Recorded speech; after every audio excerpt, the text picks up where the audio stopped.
पण माझ्या घरात गेल्यावर माझ्या आई वडिलांच्याकडे बघितल्यावर माझा मला अभिमान वाटला पाहिजे. माझ्या परिवाराला कधी घराच्या बाहेर पडल्यावर माझ्या बायका पोरांनी कुठे लाज वाटली नाही पाहिजे.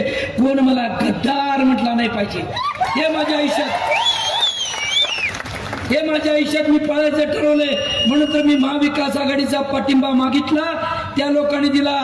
छत्रपती शाहू महाराज आणि बंटी साहेब तमाम या व्यासपीठाच्या साक्षीनं या ऐतिहासिक चौकामध्ये सांगतो, राजू लाटकर आमदार होणार यात खात्री नाही.